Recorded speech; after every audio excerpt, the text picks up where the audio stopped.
Hey, Marc Millan here. Glad to connect with you today. Today we are covering chapter 4 from a book I've recently written and released called Leading Worship 10 Simple Truths. And in these videos, I'm trying to just summarize what the chapter is about.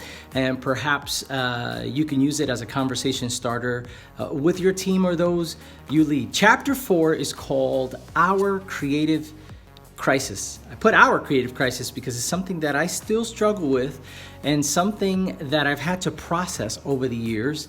So being creatives, we have this kind of thing in us that needs to be expressed, needs to be cultivated.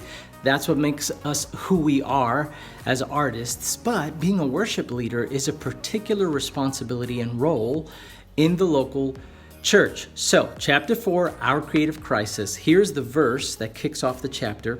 Psalms chapter 78, verse 72 says this: "With unselfish devotion, David became their shepherd.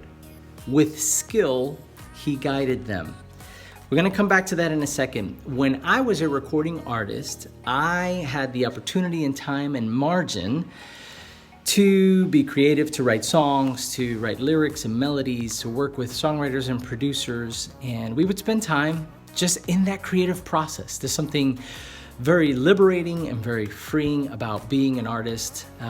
You get to take the abstract things and make them into something that's tangible, something that can be felt, something that can be heard, something that can be emotionally processed, right? That's what songs do. They cause us to think and feel and process. They help us in the journey of life. That's why we love music. That's why we love singing it. That's why we love being a part of it. And being in that creative space during that season of my life, there really wasn't much else to do but discover, cultivate, curate these ideas until they became something that were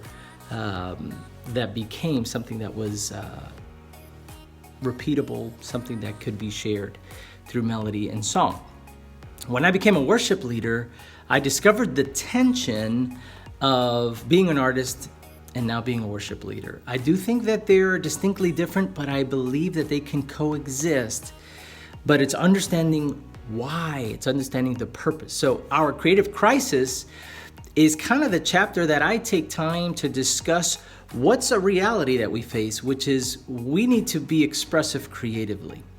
What I think can be the challenge is when and where to be creative over the responsibility and stewardship of leading people in worship. So let me go back to some of the things that stick out to me in this passage that I think are critical. This is why I chose the verse to kick off the chapter: with unselfish devotion. And I think that was the hardest part for me. When I want to be creative, I'm really thinking about something that I need to say, something that expresses how I feel, something that connects with me deeply. And now all of those things are important to leading worship, but they take the second seat because it's about being unselfish. And so when I'm leading worship, I'm really trying to get to this place where I go further or beyond what makes me completely comfortable, and I say, what do these people need?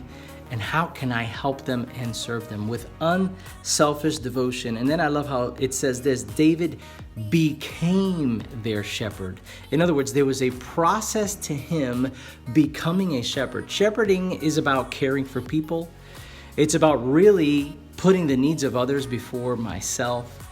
And we all have the opportunity to become shepherds when we're worship leaders, but there's a process to becoming a shepherd. So David, with unselfish devotion, he was unselfish with his gifts, the gifts and the responsibilities that God gave him, and he became a shepherd. I believe that creativity is so important to what we do, but it always has to sit in the context of serving the people, and no one understands the needs of people more than God. So the real challenge always becomes, am I seeking for ways to express myself as an artist first?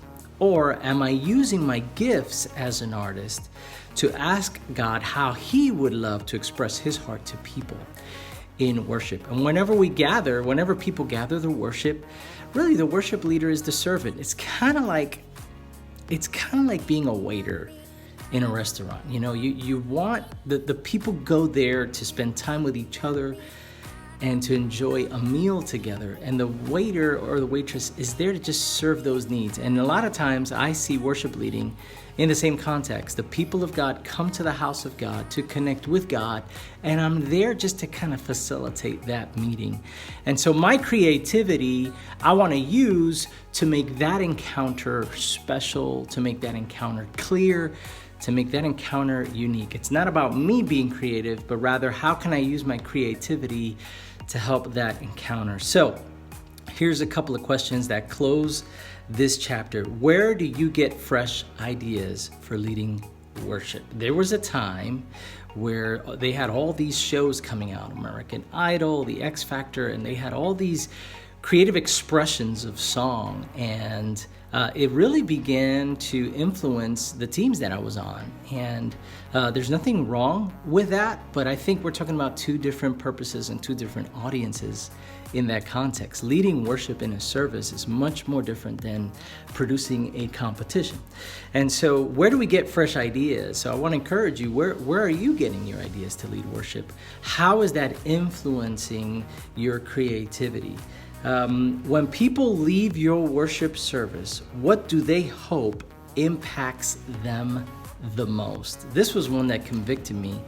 Some years ago, we tried an idea in one of our services, and I felt a little uncomfortable about it. I thought it was a great idea. I thought it would have that wow factor. So we went for it. But when I went to the lobby just to kind of say hi to people and connect with people, we had so many people who were impressed with the idea. Great show. Hey, great performance, great show. And so it really convicted me because it left me wondering, was my goal really to impress them with a creative idea? Or were we trying to use our creativity to help people encounter God? So that's really just what the conversation is in chapter 4, Our Creative Crisis.